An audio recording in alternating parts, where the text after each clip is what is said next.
তেজপুৰ ইউনিভাৰ্চিটিত BEd এণ্ট্ৰেঞ্চৰ কাৰণে notification out হৈ গ'ল আৰু নটিফিকেশ্যনটো দি দিছে আৰু ইয়াতে কৈছে যে আপোনালোকে ইয়াতে চাব পাৰে 70% মানে ইউনিভাৰ্চিটিয়ে নিজাববীয়াকৈ এণ্ট্ৰেঞ্চ পতাব, সেইকাৰণে 70% তেওঁলোকে ৰিজাৰ্ভ ৰাখিব আৰু 30% আপোনাৰ CUETৰ জৰিয়তে মানে এইটো মেকআপ লোৱা হ'ব। তাৰপৰা তেজপুৰ ইউনিভাৰ্চিটিৰ BEd এণ্ট্ৰেঞ্চ আপোনাৰ 2 বছৰৰ কোৰ্চ থাকিব। ইয়াত 1 বছৰৰ কোৰ্চ এতিয়ালৈকে ইমপ্লিমেণ্ট হোৱা নাই আৰু চিট আছে আপোনাৰ 63টা আৰু CBT এক্সাম হ'ব আৰু date of entrance first week of June আৰু 50% চিট মানে ছায়েন্স ষ্ট্ৰীমৰ কাৰণে ৰিজাৰ্ভ কৰা থাকিব আৰু আৰ্টছ আৰু কমাৰ্চ মিলাই দুটা মিলাই তেতিয়া আৰু বাকী 50% থাকিব লাগিব।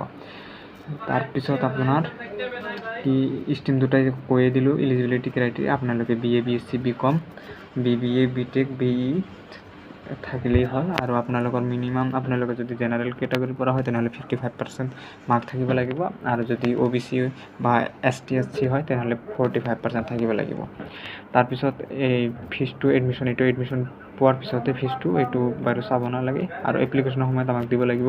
আপুনি যদি জেনেৰেল OBC হয় তেনেহ'লে আপোনাক দিব লাগিব 1000 আৰু CUETৰ জৰিয়তে দিলে 600 মানে এইটো ইউনিভাৰ্চিটি যে নিজাববীয়াকৈ এণ্ট্ৰেঞ্চ পতাব সেইটোৰ কাৰণে 1000 আৰু এইটোৰ কাৰণে 600 আৰু SC ST EWS PWD হ'লে 500 আৰু CUETৰ জৰিয়তে 300।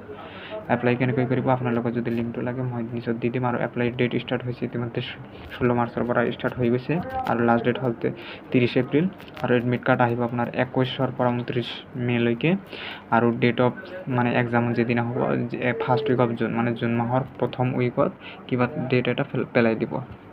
তাৰপিছত মেৰিট লিষ্ট বা ৰেজাল্ট দিব আপোনাৰ ফাৰ্ষ্ট উইক অফ জুলাই। তাৰপিছত এডমিশ্যন আৰম্ভ হ'ব 6 পৰা 20 জুলাইলৈকে আৰু ইয়াত এপ্লাই কৰাৰ লিংক দি দিছে, আপোনালোকে ইয়াত অফিচিয়েল ৱেবছাইটটো চাব পাৰে আৰু এক্সামৰ কাৰণে যিবোৰ চেণ্টাৰ দি আছে সেই চেণ্টাৰটো কৈ দিওঁ।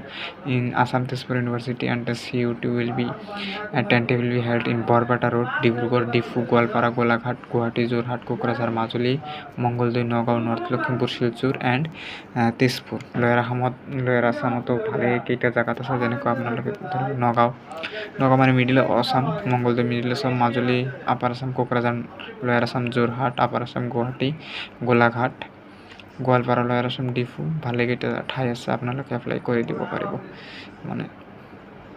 Thank U.